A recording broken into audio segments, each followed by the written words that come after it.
Hey guys, Caitlin, SnapEd Nutrition Educator here in Waldo County, Maine. I've got another easy, healthy, affordable recipe for you. We're doing corn chowder.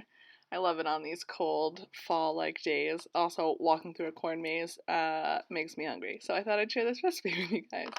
There's my corn chowder. It's a really quick and easy one. We're just going to do it right on the stove top. It doesn't have to simmer for too long, just making it nice and quick.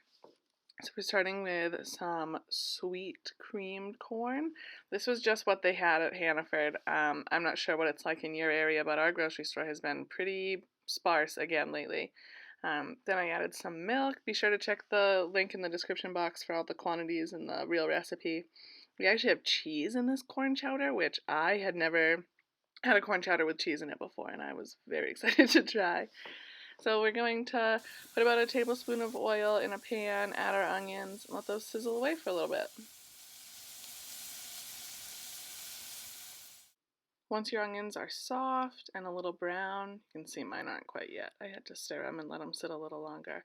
Once they're soft and a little golden, they develop a little more color and flavor, then they're ready to add the rest of our ingredients. So we're going to go ahead and add our can of corn. You guys, this is so quick. I can't believe I threw together this delicious chowder so quickly. You really have to try it. Can of corn, stir that. It starts to sizzle pretty quick because remember those onions are really hot. And then we're going to add our milk. Stir that through. Get everything incorporated, all blending together, make everyone all happy in the pot. So see how it's starting to move on its own a little bit? It's not quite boiling, but it's moving on its own. That's exactly what we're looking for.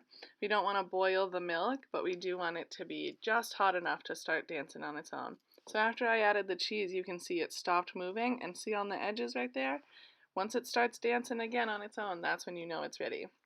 Because the cheese was cold and I got it out of the fridge, it dropped the temperature of the soup, so it stopped being able to dance by itself. So we're just going to stir that through. You don't want it to boil because that can curdle your milk or make this weird foaminess on top, I guess. Please don't judge my very messy kitchen. I was making 100 recipes this day.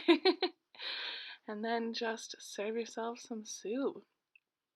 This was so nice. Honestly, the day that I made this, it was really cold outside. It was a really busy day. I was feeling really run down. And then to just sit down after everything was done with a hot bowl of fresh chowder, I couldn't believe it. Spoiling myself.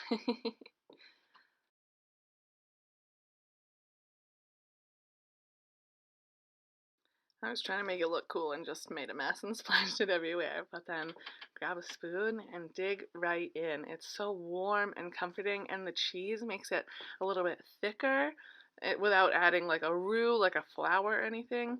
It was so good. There you have it, guys. I hope you enjoyed this recipe. Please give it a try. Thanks so much for watching. As always, post your creations to social media with the hashtag MaineSnapEd and head to mainesnaped.org for more.